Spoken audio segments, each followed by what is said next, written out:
How you doing? So far, it's been one of those days. It's been one of those months, Yeah.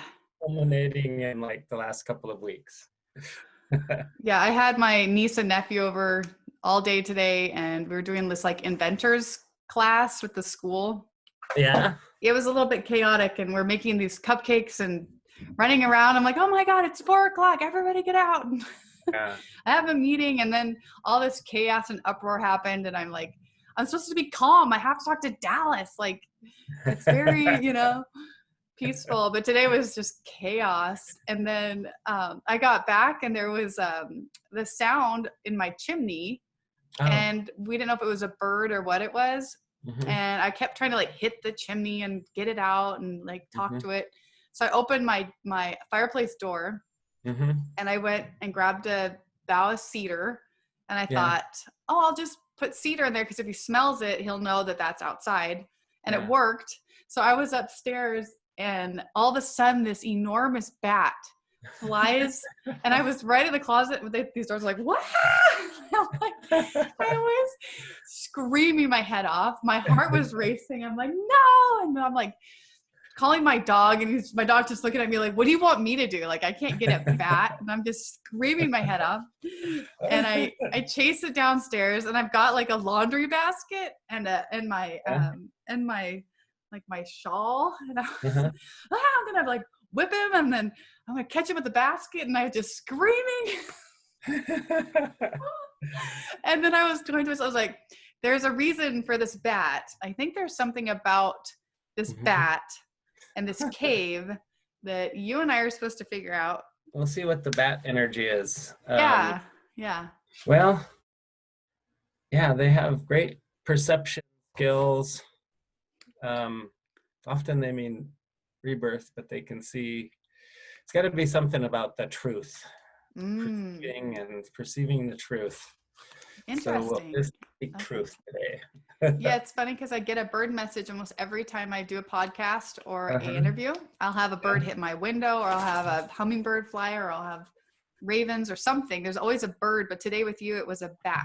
And it was very, very funny because as I'm swatting at this thing this is my ceremonial shawl. I wear this every time I do prayer, and it's like, I had it. I was just about to go talk to you, and I was gripping this, and it's like, there's this bat. And I'm telling it with my fierceness, trying to be brave, like, get out of my house, my house. And I'm wafting it, go out the door. And I kept thinking, like, this reminds me of spirit. It reminded me of the dark forces that sometimes we have to battle, and they're in your face, and they're erratic, and they're intrusive. But I felt at that moment, it reminded me of how we both have been called to do that.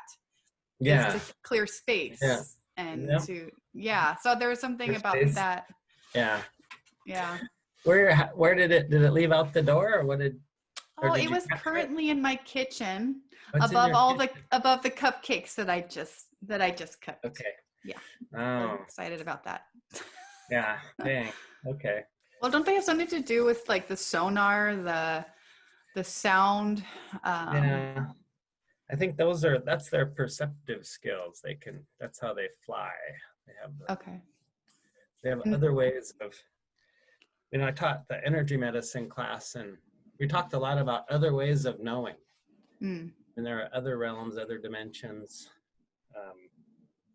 Things hold energy, they also hold knowledge, and they hold memory. But the bat has an other way of knowing in this world. Yeah. What I'd like to start out with is a little bit about where you are, where you live, your tribe, and what you do for a living, but also what you do in your tribal community. All right. Well, thank you. I'm very happy to be here, and I appreciate that you reached out. And so I'm grateful and honored and appreciative to chat with you this evening. I'm Yankton, Dakota, Siston-Wahpeton Bands and Clans. Now that's prior to about 1848. That's a land base that went from Nebraska down through Colorado, through the North Platte to hit the Continental Divide, went up the Rocky Mountain to Glacier National Park, and over, connected back up with the Missouri River and went back over to, followed the Missouri River. So that was the land base of the Dakota/Lakota people. And the 7 council fires of the Lakota Nation. I'm Yankton, that's one of the council fires. Siston-Wahpeton is the band and clan. I grew up on the Fort Peck Indian Reservation in northeastern Montana.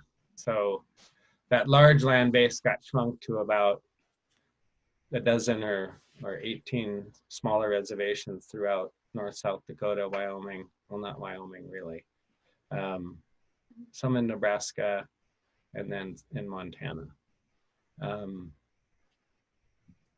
And I am a father and a son and an uncle, grandfather, a neighbor, a friend. And I'm happy to be here. I'm happy to talk with you. I'm an environmental scientist, and I say that in the way, and my name's Dallas. So often, we introduce ourselves much differently.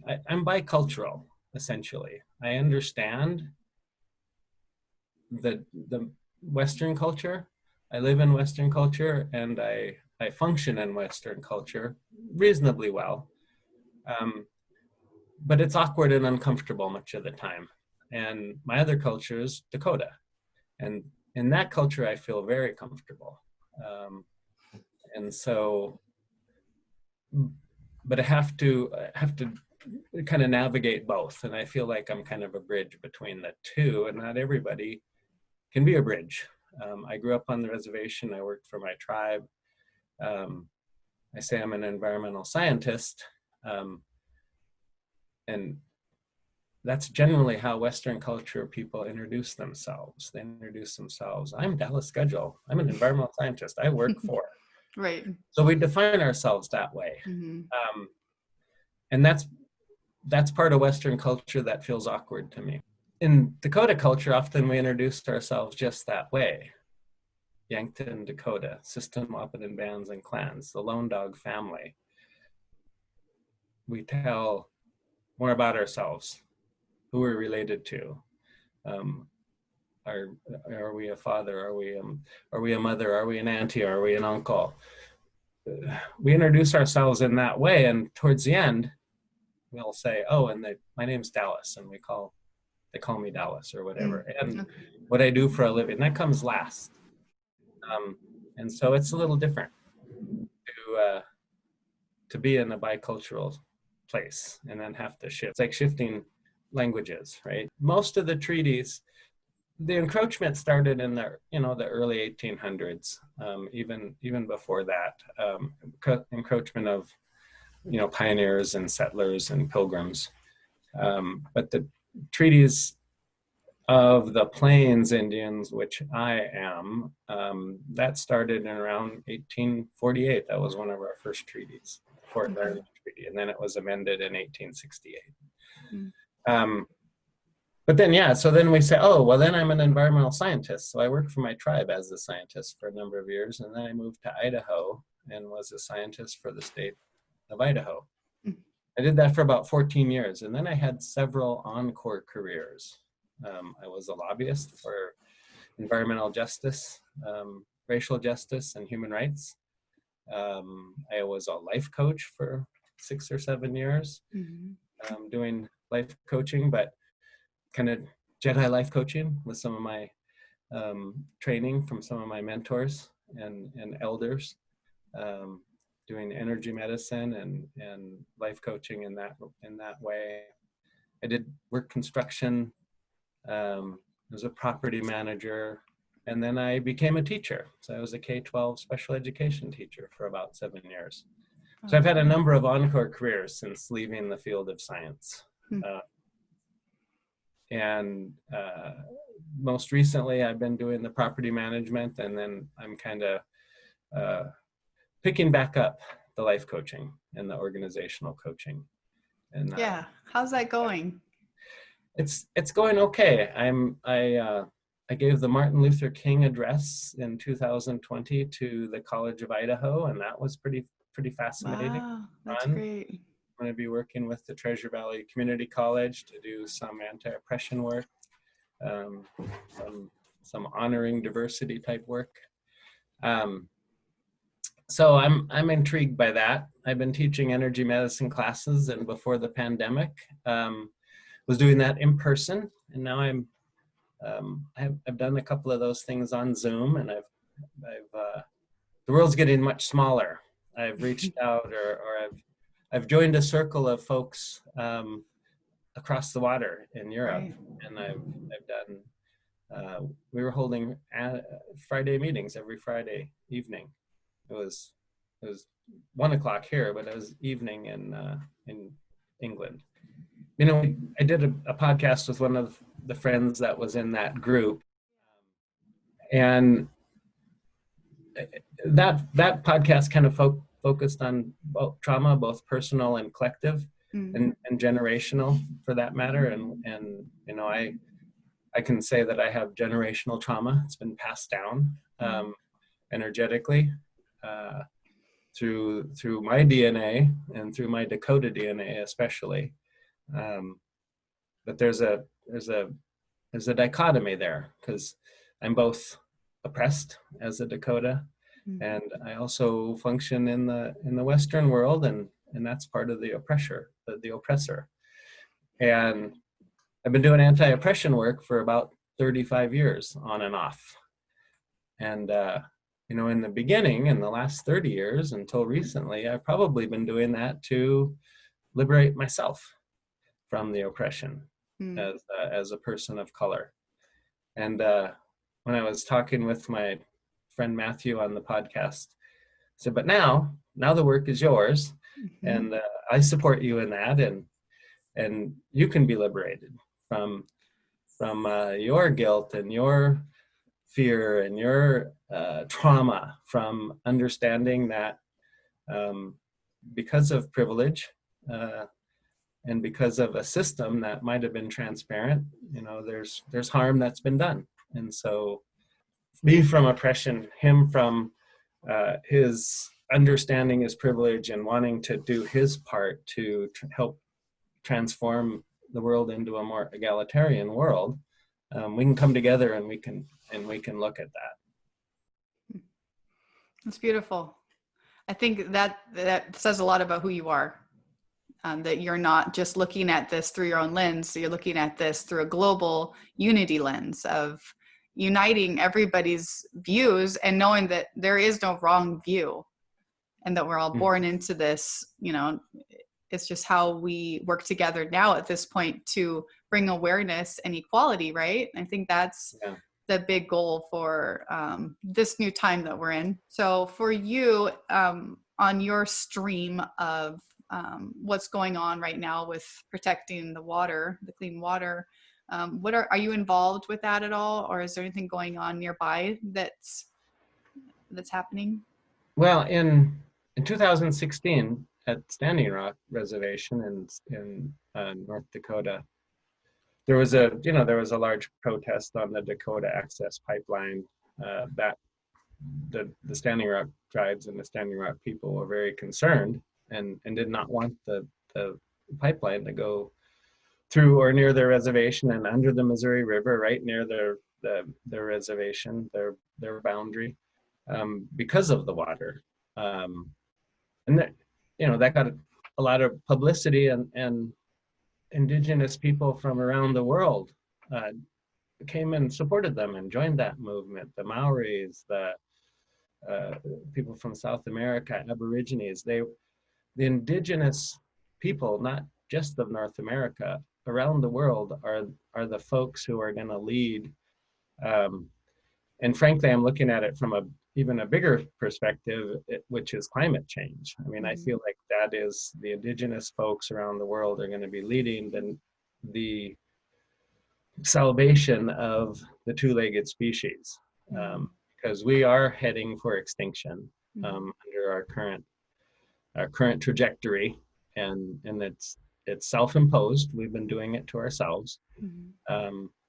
But it's the indigenous people who are closest to the land and haven't been removed from, they haven't propped themselves up on chairs enough and removed themselves from the earth enough to have forgotten what matters. And so in the Western culture, we've really removed ourselves from the earth far too much to understand what we've really done. And now a lot of folks with Greta Thunberg and that have realized the damage that's been done and the trajectory we're on.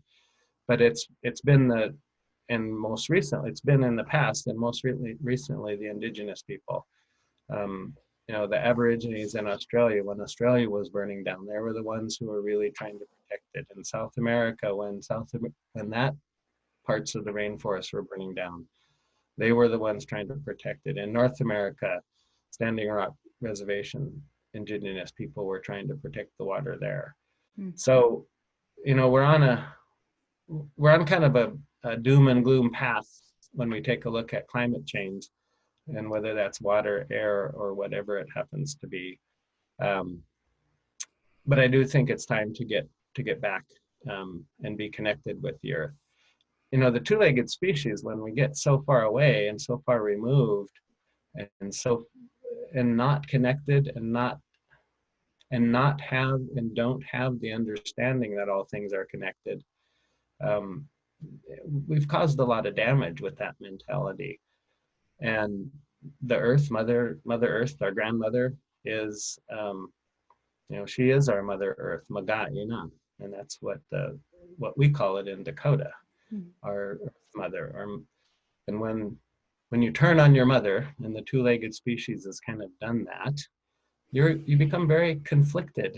You become very confused. Nobody turns on their mother without a lot of internal turmoil and conflict and trauma and confusion.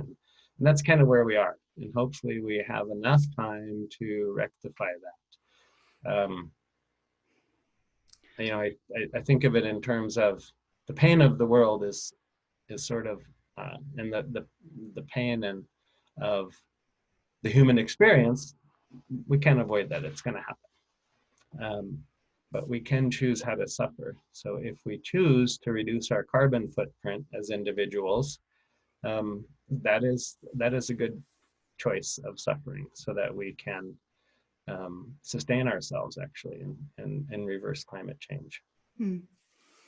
Yeah, it's hard to know even where to start, and it seems like change is not flowing as fast as I'd like it to. I think a lot of people, and as we get into these fear factors, it takes a huge crisis in order for us to change our ways, or however we have to adjust. Something that came forward was something about Santa Fe, New Mexico, and I was talking to somebody, and they said that there's a 2-week wait in order for you to go into New Mexico, based because of the tribal, rules. And I was really excited about that. And as you're talking, I was thinking about the sacred grounds.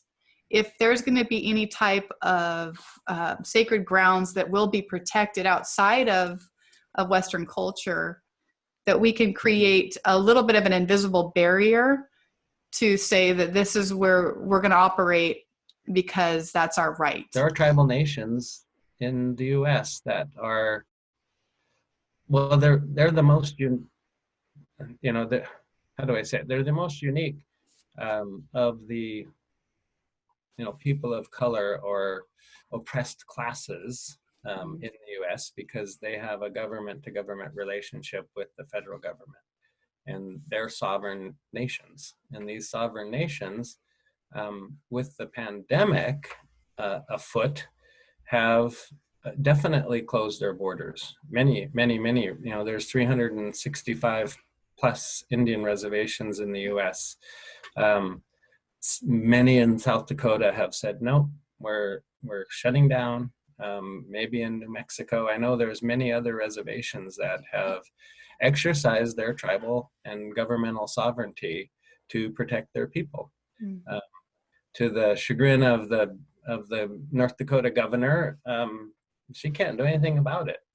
This is a sovereign nation, and they've decided that we're screening tourists at the border of a reservation, and we're not exposing our population to the pandemic any more than we have to. And so we have a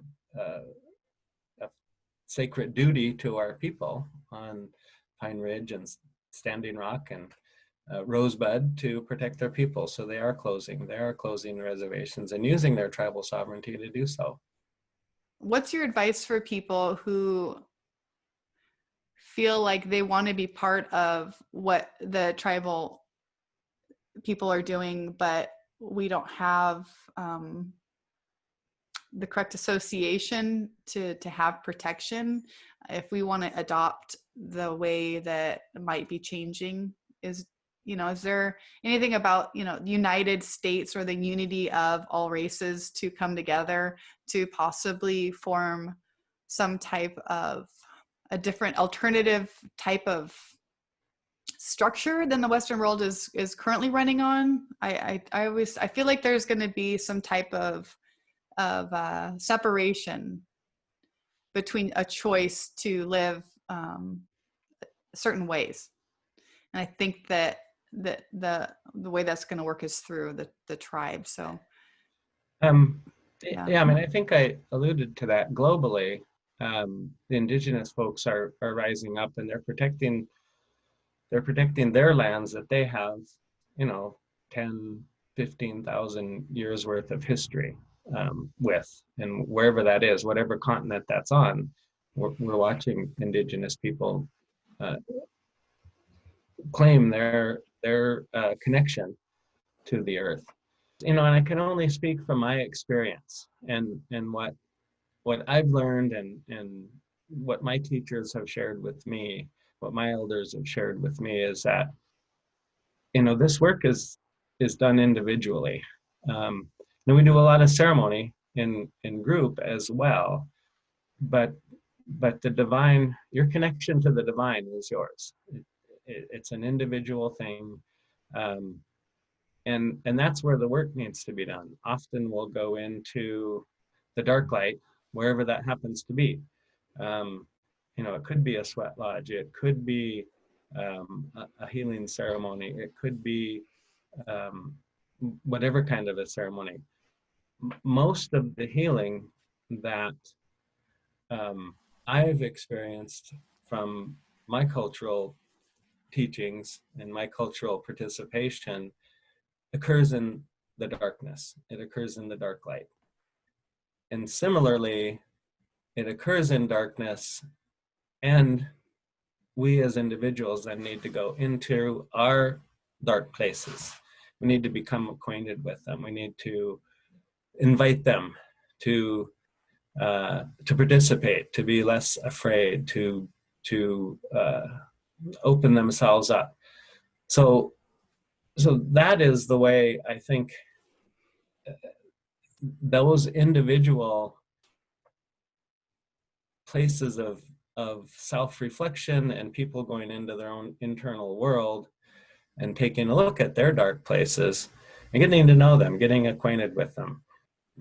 Facing the barking dogs in the basement, the scary dogs. Invite them with as much love and affection and compassion as you can to enter into your life as well. And so doing that individual work, going inside in the darkness, inside to the dark places within yourself, is with each individual doing that, then with the intention of when we come out into the white light, that ceremony of the white light, we want to do that the best we can. We want to do that with a clear head, an open mind, and an open heart. So we go into the dark places to heal. We go into the darkness of ourselves to heal. And we come out ready to do the ceremony in the white light as best we can. And I think that is if we talk about collective trauma and healing collective trauma, that is the way we heal collective trauma, but that's also the way we move forward as a two-legged species. There's a tipping point at some point, and I don't know what that tipping point is, but if 20 billion or 20 million people do that, that might be the tipping point. What is it? I don't know how many, I don't know what the population of the US is, but we have a lot of folks in the street. We have a mass people's movement right now. And they're those people that are in the street, they're there for a reason. They feel like it's part of their responsibility to do this internal work. Sure, they might be protesting, but hopefully they're also doing that internal work. Because in that respect, the genie's out of the bottle. This is a racist country. It is a very oppressive country.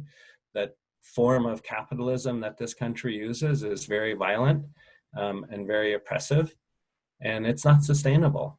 And so, yes, will there emerge a different way, a better way? Perhaps. I hope so. I mean, that's my hope. When I see this mass people's movement, that does give me hope, because I feel like there's a lot of folks that are doing this internal work. And even, we talk about climate change or the degradation of water and air and the earth. And we have, those four original gifts, the degradation of all of those things. A lot of that's based on race too, and this capitalist structure. So I can see some hope, because I see people of color rising up and doing their work, and putting some pressure on the white folks of this country and around the world to do their work. Like I said, that's when we hopefully can come together and get some new ideas. Mm-hmm. Get some, we won't be able to sustain this form of capitalism. It's too brutal. It's too oppressive. We won't be able to sustain ourselves as a two-legged species if we continue to on the trajectory of climate change that we're in. And so I think that this is a critical time, and I think that it could go either way. There's prophecies in the Dakota that have kind of predicted this. This is the time of chaos that we've kind of been waiting for. We've been hanging out. Not a big surprise for most of my teachers and myself. And sadly, that it may get worse before it gets better. But this is that time of chaos, and we have that opportunity to move to a world that has more peace than we've seen. It might happen in my kids' lifetimes, maybe their kids' lifetimes, but we're in that time right now, and the responsibility of making that shift is ours. Right. I feel that pressure right now to prepare my grounds and my kids for what's coming. And that seems to be my primary focus right now, is to have a foundation set for them and see the world in every way that I can show them, and how they are part of this experience, and that but there is a disconnect with community and family, the way that we've been working and the way we've been processing our time. I feel like this last year has given me an opportunity to completely surrender to what I was doing, and be forced to be home and deal with the bats in my fireplace, and to deal with the shadow work that I hadn't dealt with before, because I was distracted with everything else that was keeping me busy. To me, there's so much joy on living off the land, nurturing our bodies with understanding the food that we're eating, and that we grow it, or that we're participating in it, and that the water could be from a well that the earth has given to us, instead of this disgusting water that's coming out of my faucet. I think a lot of people are adjusting to the sanctity of the home, and that's also our body. So I think that what you're saying about doing the work with ourselves is also the work in not just in our actions and our lifestyle, but our choices on how we choose to operate in this time, to have gratitude, to be still, and to navigate better. A couple of things came up for me in what you were just saying, and I think two of them are I guess kind of the important messages that I see is that we do have to get closer to the earth. We need our food to come from 3 miles away rather than 300. We need our water to come from the earth and not come from a truck 200 miles away or 100 miles away. The closer, and that's what I'm talking about with Western culture. We've kind of removed ourselves from the earth. We feel like, oh, it's ours to use and take advantage of, and it's providing all these things for us, so let's just take them without giving much back. And so the more, I think that those are the types of lifestyle choices and changes that we can do, is to get closer to the earth. Go to the farmer's market, buy that local, grow your own. That's the structural change, I think, that is going to help sustain us and the water and the earth. And the other thing is thinking about, in the same way that we've removed ourselves from the earth, we've kind of we've in our minds as Western culture people have kind of thought, well, the earth we've diminished its importance in our thought process and in the way we treat it. And so we really have diminished its importance. What we didn't realize, or what we didn't recognize, is we've diminished the importance of each other. And so that's the other thing, is getting back to getting back to the earth, being closer. And like you said with your kids, the best thing you can do for your kids is tell them they're important. Part of the reason why the people are in the streets right now doing the protesting about racism and oppression and misogyny and patriarchy is because they're telling the world that they're important, and haven't felt important for hundreds of years, in this country at least. So that's the second piece of this, is that we're protesting, we're talking about anti-racism, we're talking about tearing down cultural or systemic institutional structures that oppress. And we're doing so by saying we're important. And so telling your kids they're important is huge, because that's what hasn't been happening for the two-leggeds for a long time. We've removed ourselves from the earth. We've diminished its importance in our heads and in our hearts. And we've done that with one another. So telling your neighbor, telling your kids, telling a stranger that they're important is, I think, a really key piece of that. Mm-hmm. There was a third thing that I thought of, but we had 4 gifts in the beginning, at least when we talk about creation stories, and they're stories. This is how we learn. We learn through storytelling. I think it's important to get back to storytelling. That's how we teach our kids, is through story. And some of the stories are written down. Our stories weren't necessarily written down. They were passed down verbally. But they're myths and they're archetypes. And in those stories, we have animal archetypes, which are real, and there's other ways of knowing in those animal archetypes. The danger is if we take them too literally, because some of the stories are written down in religious journals. If we take them too literal, then we can get ourselves in trouble. I love Greek mythology because it's similar to Native American mythology. It goes back to a time when we could talk to one another. We could talk to the animals. The two-leggeds could talk to the four-leggeds, and could talk to the things that swim and the things that have wings, and we all communicated. Similar with Greek mythology, they all communicated. Right. And I love that. But these things also transcend time and space, and they contain knowledge, they contain memory, and they're willing to share that knowledge and that memory with us. And so, making a plant important again in our lives, I think, is a really huge thing.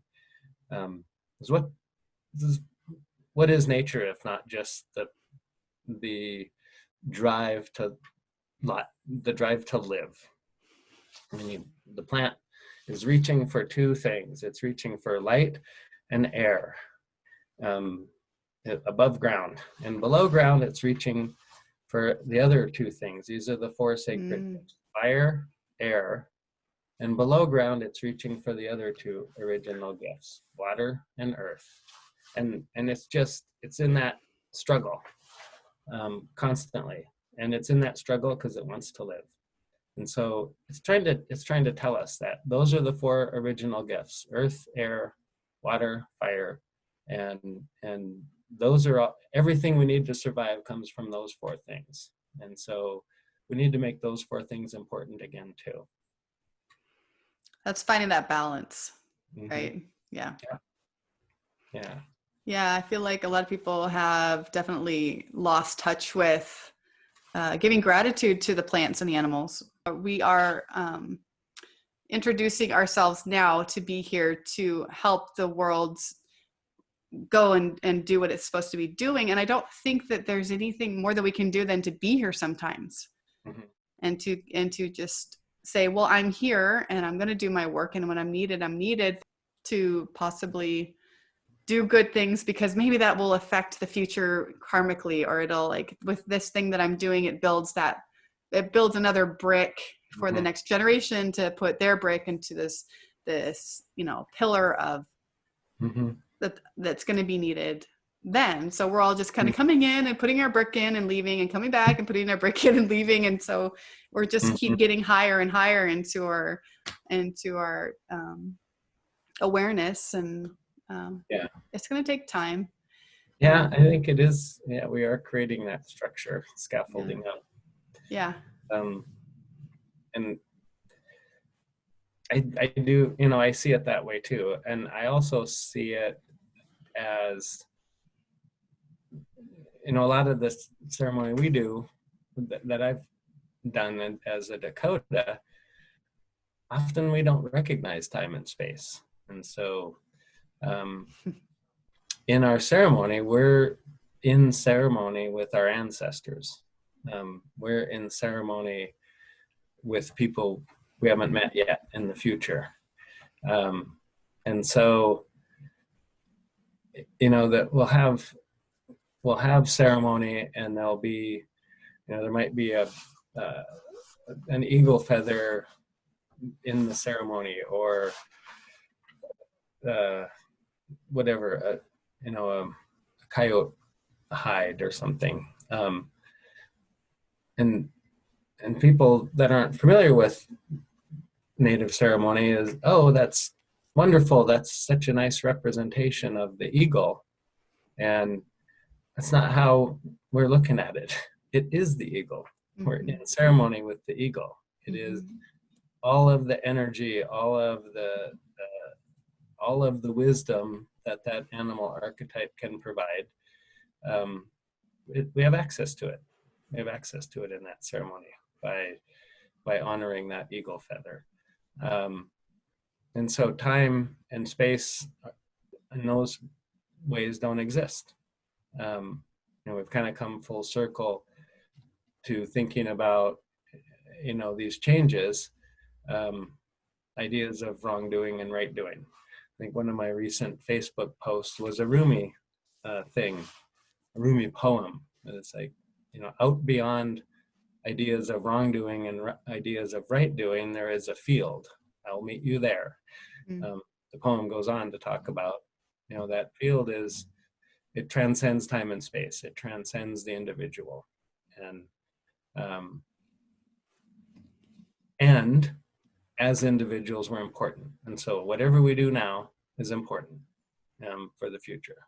And so I guess that's just another way of confirming and agreeing with what you just said. And I'm talking to you about this, and there's a spider, a huge spider that's just trying to run at me.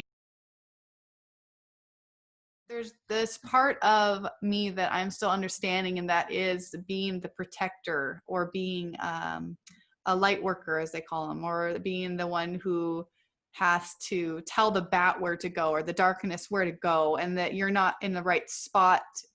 You know, you need to go here, go out the door, and that I shut these doors, and doors representing like spaces of that they're not allowed into. So I think that this is also a time of clearing. This is a time of putting certain aspects of self, whether it's a personal, these are my demons and that's how I'm dealing with them now. You're not going to be in this part of my journey now. You're going to have to go back in the attic, or yeah, you don't belong in my kitchen above the cupcakes that I just spent 3 hours cooking. Like, there's a place for everything, right? Yeah. And the spider just crawling on me, it was so intrusive. Yeah. And I was like, spiders and bats, it's cave dwellers. It's that darkness of the time of creation. And I think that creation comes in the dark place where the seed is in the earth, and it's, you know, it's with the tree roots. It's waiting to see the light and to come up. So I think that what I was getting at was knowing that I put a lot of pressure on myself for a while there to be of service in that way, is to help people to get, you know, find truth, or, you know, get out of their shadow work and rise above it, and, you know, clear ghosts out of houses. And then it started becoming more of this, it just started leveling out, where it wasn't so abrasive like that. Everything just kind of felt like it was all getting along. So I don't know if spiritually you're experiencing this, but I'm feeling like there's definitely been a clearing and a movement where the energy that was here is possibly clearing out a little bit, and that there isn't so much, not dark matter, but maybe old residue from you know, spirits that were lingering or needing to be here, that they're allowed to go now. That's not needed anymore.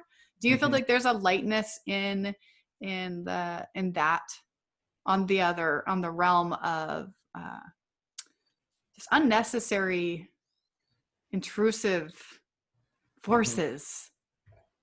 It feels lighter to me. I feel lighter, but I could be wrong.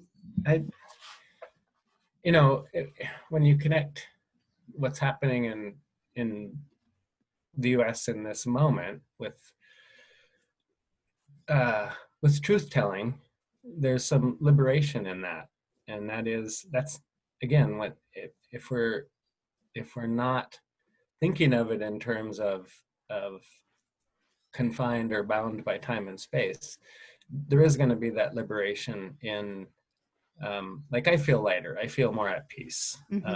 I you know, that I don't know what's going to happen next, and it's a little freaky to wonder what's going to happen next. Yeah. But there is I'm at peace with that, more so than usual, and so it is going to clear past generations, and clearing, you know, past traumas collectively or individually is going to release and liberate those dark entities that might be hanging around. They will be here, but maybe maybe there's a bigger majority of them that are set free. Yeah. And then in honoring both Iktomi, which is your spider, and the bat. You know, Iktomi is here for a reason. What Iktomi teaches us is all things are connected. Iktomi makes this web, and in Iktomi's world, he and she, they have a web. And if one strand of that web is touched over here, they know it, they feel it, they know that it's connected. And so that's one of the lessons that we're to learn from them. And in the bat that you experienced in your chimney before this call, maybe they're trying to tell us that these things that we're talking about, these are the things of truth. All things are connected. We need to return closer to the earth. We need to feel important. We need to tell our family they're important. We need to go into our own dark places, do our internal work in our internal worlds, so that we can be of service in the white light. I mean, I think these are the things of truth. And if that being of service is to, exorcise demons, well, then we'll exorcise demons. There may be less of them to exercise at this point, who knows? So, but I think that that's what I'm sensing from kind of where this is all going. You're connected and you get different messages, and there's a bat in your kitchen that you'll have to deal with when we get done talking. Be free. Yeah, go. But I mean, I don't know if it has to do with it being intrusive in my space. Like, this is my sacred space. This is my home. This is where I eat and I dwell. I don't need a thing flapping around and just flying at me intrusively. I mean, it's not so much the bat, it's that it's in my home. Boundaries are good. Yeah. If boundaries are fuzzy, and whether they're, metaphysical boundaries or physical boundaries, they're good. You have to have those. We don't need intrusions in either place. Yeah. We're gonna run into stuff that we don't want, and it's gonna not always be fun. Yeah. It's okay to sit with discomfort, even. I know you don't want to have discomfort in your home, but there's a lot of stuff happening in the world right now where we're all going to have to.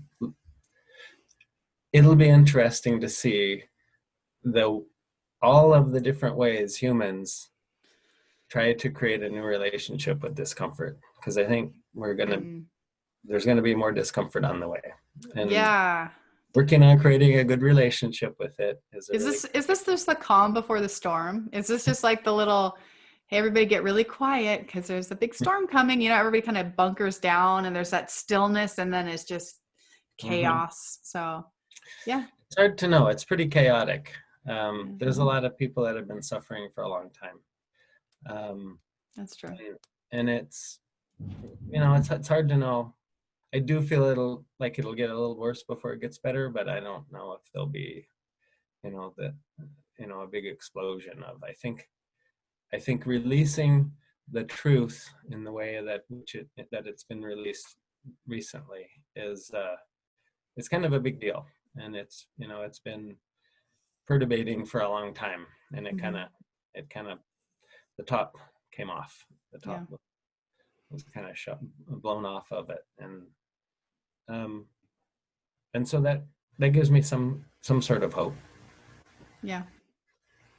And it's grassroots, and it's the people in the streets, and that's what gives me the hope. Yeah, me too. The top-down system it's over. It's not going to work. And the people at the top are afraid to death of that. Good. Yay. Oh, wow. Yep. Change is now. Watch out. Build a relationship with that discomfort, because it's on the way. Yep. Definitely. Well, I'm so thankful for you and everything, but I wanted to give you an opportunity, if there's any services that you're offering or that you could suggest that people could tune into to offer support or community or breath work, or I know you do some courses. Are you still doing anything right now? I was getting ready to do another energy medicine course in March, and of course that got canceled because of the pandemic. I do take on individual clients and do sort of that Jedi life coaching, spiritual work. And there will be another podcast that I did, and it's going to come out on Emerge. Okay. I did the rough draft recording on my Facebook page. Some of my friends watched. And again, the one podcast that I did listen to on Emerge was with Thomas Hubel, and I found that was really good, because I do feel like healing is hugely important, and I think that we've all experienced some sort of trauma, and he does a lot of work on collective trauma. Thomas Hubel. Yeah, I'm gonna go listen to that. That's cool. And I'll put links on this when we post this too, so they can stay in touch with you if there's anybody that wants your guidance further in these times. All right. Yeah. It was awesome talking to you. Yeah. As always. Good to talk to you. I'm glad we got to chat. And yeah, me too. Usually it's on the phone, so this was good. We get to see I each know. other. Yeah. We should do it again soon. Okay. Thank you so much for your time, right. And I'll be in touch. Thank you so much. Okay. All right. Bye-bye. Bye, Dallas.